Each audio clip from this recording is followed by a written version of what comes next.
क्या आप यकीन करेंगे, अमेरिका जैसे सुपर पावरफुल देश में ऐसे हालात बन गए हैं कि यहाँ के लोग एक वक्त की रोटी के लिए अपना खून तक बेचने के लिए मजबूर हो गए हैं, खून तक बेचने के लिए। द लाइव टीवी, सच सबसे आगे। दोस्तों, मैं आदिल खान आजाद, आप देख रहे हैं दी लाइव टीवी। ये जो सोशल मीडिया होता है ना, जो हमारे आपके हाथ में है, ये दरअसल उस एजेंडे का खात्मा करने के लिए बनाया गया है जो मीडिया फैला रहा है, हमारे देश का जिम्मेदार मीडिया।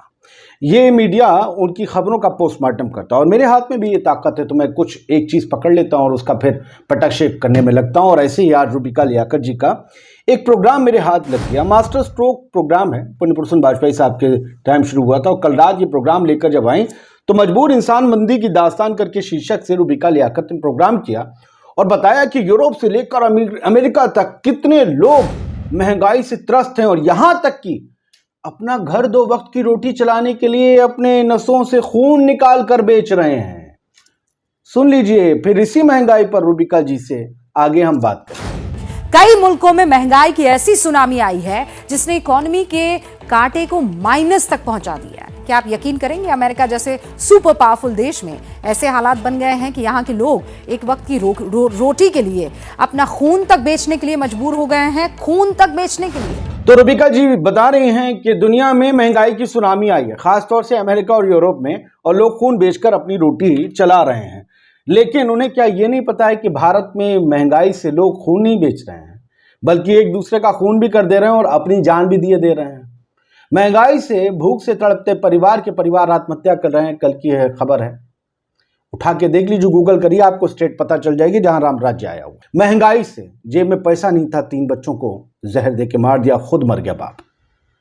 महंगाई से हमारे यहाँ लोग हत्या करते हैं, वहां लोग खून बेच रहे हैं। बताया जा रहा है इस रिपोर्ट में वहां लोग 2-2 नौकरियां कर रहे हैं घर चलाने के लिए। अमेरिका में तो कॉन्सेप्ट है हमेशा से, आप बताइए ना कि फिक्स जिनकी नौकरी है, क्या वो लोग 2 नौकरी कर रहे हैं? वहां तो पार्ट टाइम जॉब्स हैं, 3-3 नौकरी करते हैं लोग। लेकिन आप भारत की बात क्यों नहीं करते? अच्छा, भारत की बात होती तो क्या होता है। हिमाचल प्रदेश गई रूबिका लियाकत और वहां पर उन्होंने प्रोग्राम किया 7 नवंबर को, और कांग्रेस के नेता से बात कर रही थी शिमला में प्रोग्राम करते हुए। शीर्षक एबीपी न्यूज कही है, उन्होंने ट्वीट किया कि हिमाचल प्रदेश में महंगाई और बेरोजगारी कितने बड़े मुद्दे हैं। रूबिका लियाकत के साथ शिमला से हुंकार का चुनावी एडिशन लाइव। इसमें क्या हो रहा है, जैसे ही कांग्रेस प्रवक्ता बोलना शुरू करते हैं कि भाई महंगाई और बेरोजगारी बहुत बड़ा मुद्दा है, लोग परेशान हैं, त्रस्त हैं, तो रूबिका जी कहती हैं कि भारत जोड़ो यात्रा लेकर जो राहुल गांधी चल रहे हैं, जिन स्टेट से चल रहे हैं, वहां ये मुद्दे होने के बावजूद भी बाई इलेक्शन में कांग्रेस अपनी सीट हार जाती है टीआरएस से। तो क्या बीजेपी जीत रही है? स्थानीय पार्टी जिसकी सरकार है उसी को बाई इलेक्शंस में फायदा होता है, हमेशा से देखते आए। मतलब ये कहना चाह रही है कि भारत जोड़ो यात्रा से कोई फायदा नहीं है, कांग्रेस को कोई फायदा नहीं मिलने जा रहा है। महंगाई कितनी भी हो जाए लोग बीजेपी को वोट देंगे। जरा इनके मतलब, इनके आशय को जरा समझिए। अगर ये बेरोजगारी मुद्दा है, अगर महंगाई मुद्दा है, तो अभी राहुल गांधी जो भारत जोड़ो यात्रा पर निकले और जिस इलाके में हैं, वहां भी आप उपचुनाव हार जाते हैं, कैसे? आपकी सीट जो है वो टीआरएस लेकर चल। तो जो महंगाई अमेरिका और यूरोप की महंगाई रूबिका लियाकत को सता रही है, परेशान कर रही है, वही महंगाई उन्हें भारत में नहीं दिखती है। और वो वहां बता रही है कि बड़ी उठापटक, राजनीतिक उठापटक है, मिड टर्म चुनाव होने वाले हैं अमेरिका में, वहां पर इसका विरोध जरूर होगा इसको लेकर सरकार का। लेकिन यहां जैसी सरकार के विरोध की बात आती है तो वो कहती हैं जी विपक्ष को तो इससे कोई फायदा नहीं मिल रहा, यानी जनता महंगाई से खुश है, राम राज्य यही है। पुराना इंटरव्यू याद है प्रधानमंत्री मोदी जी का भी रूबिका लियाकत को, जब 2019 में लोकसभा चुनाव हो रहे थे, तब उन्हें सौभाग्य प्राप्त हुआ था प्रधानमंत्री मोदी से बात करने का। तब भी उन्होंने महंगाई पर बात नहीं की थी। पूछा था प्रधानमंत्री आप थकते क्यों नहीं है? सुन लीजिए।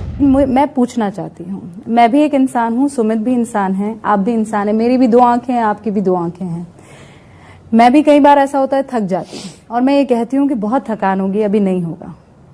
सच बताइए, why don't you get tired? आप थकते क्यों नहीं हैं?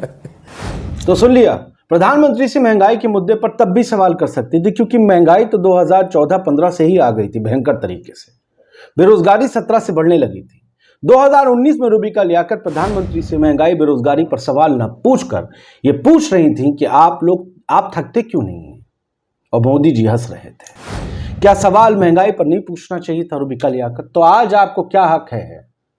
क्या आप यूरोप और अमेरिका की महंगाई पर अरे वो तो संभल जाएंगे, विकसित देश हैं, उनके पास ऑयल रिजर्वॉयर्स हैं, उनके पास न जाने कितनी चीजें हैं, उनके पास हथियार बनाने की फैक्ट्रीज हैं, वो हमें बेचते हैं। We are the consumers, they are the producers. उनके पास बहुत कुछ है अपनी इकोनॉमी को संभालने का। हमारे पास क्या है? क्या है हमारी जरूरत का सामान? हमारा अनाज है जो सड़ा दिया जाता है सरकारी गोडाउन्स में, और आप हमारी मंदी पर, हमारी इकोनॉमी पर सवाल नहीं कर रही हैं। अब देखिए जरा हेडलाइंस कुछ और, रूबिका से अलग लेकिन उन्हीं से मिलाकर करता हूं। आज तक की हेडलाइन, मंदी एंड के संकेत, मंदी के एंड के संकेत मिल रहे हैं। कल अमेरिका से आई 2022 की सबसे अच्छी खबर, आज भारत की बारी।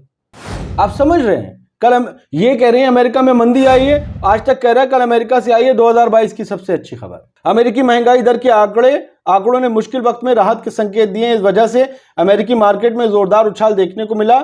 इसका असर आज भारतीय शेयर बाजार पर भी नजर आ सकता है। मंदी की आशंका से घिरी दुनिया के लिए ये एक पॉजिटिव संकेत है।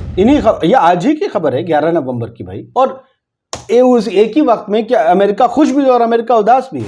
एबीपी न्यूज की अब हेडलाइन देख लीजिए, मूडीज ने 2022 के लिए घटाया भारत के विकास दर का अनुमान। अब भारत के लिए अच्छा संकेत वो लिख रहे हैं, एबीपी लिख रहा है विकास दर का हमारे अनुमान घट गया, 7.7% से घटकर 7% पे आ गया, और ये भी आज की खबर है। और हम कहां जश्न मना रहे हैं। अब पुराने ट्वीट्स पर चलते हैं रूबिका जी के। देखिए ना, रूबिका जी के लिए जो हुए हैं, मोहम्मद कलाम ने 21 मई 2022 को लिखा था, अरे रूबिका जी, शिवलिंग है या फुव्वारा, इसका फैसला माननीय कोर्ट को करने दीजिए। जब ये शिवलिंग पर लेकर बैठी थी शो, आप अपने प्रोग्राम में बढ़ती महंगाई, तेल, गैस, स्टूडेंट्स और उनको सरकार रोजगार के अवसर कैसे दे, ये क्यों नहीं दे पा रही हैं या क्यों नहीं दे पा रही, उसको उजागर करिए अपने शो में। वैसे आप एक पत्रकार हैं, क्या सवाल करने का दम है? नहीं, उसका बस पटाक्षेप। प्रियंका गांधी वाड्रा ने हिमाचल में रैली की, और 10 तारीख को ये रैली की कल, और उन्होंने लिखा, सिरमौर में आज परिवर्तन प्रतिज्ञा रैली को संबोधित किया। उत्साह से भरे इस जन सैलाब के प्यार व भरोसे के लिए आपका बहुत बहुत आभार। इस भीड़ को देखकर अंदाजा लगाइए क्या हिमाचल प्रदेश परिवर्तन की राह देख रहा है। प्रदेश में एक ही नारा गूंज रहा है, हिमाचल का रिवाज जारी है, कांग्रेस आ रही है। हिमाचल वासी इस बार ओपीएस यानी ओल्ड पेंशन स्कीम, रोजगार और महंगाई से राहत देने वाली सरकार चुनेंगे। माना जाता है कांग्रेस के पास कुछ ना कुछ तो है जो महंगाई को कंट्रोल कर लेता है। अब मोहित परमार ने राहुल गांधी की ट्वीट को जो है वो कोट करते हुए राहुल गांधी की बाइट शेयर की थी, ये आपने कल देखा होगा। वो राहुल गांधी ने बोला था, चीन पे बात करो संसद में माइक ऑफ हो जाता है, महंगाई पर करो माइक ऑफ, नोटबंदी पर करो माइक ऑफ। ऐसी कर दी है हमारे संसद की हालत, यानी महंगाई के मुद्दे पर संसद तक में चर्चा नहीं होती है।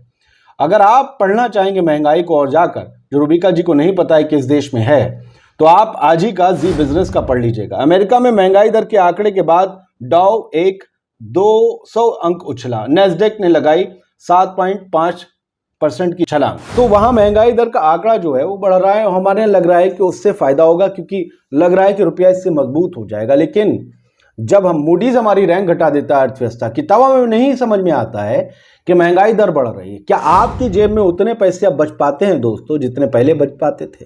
दूध, मक्खन, ब्रेड क्या नहीं महंगा हुआ है? कितनी इनकम आपकी जो है इंक्रीमेंट हुआ है? चिंदी चोरी चल रही है। नोएडा के न्यूज चैनल्स में, मैं जिसमें काम करता था अभी 2 महीने पहले तक, चिंदी चोरी चल रही है। हालात तो तुम जानते हो यार, इंक्रीमेंट इतना ही होगा, ये चल रहा है।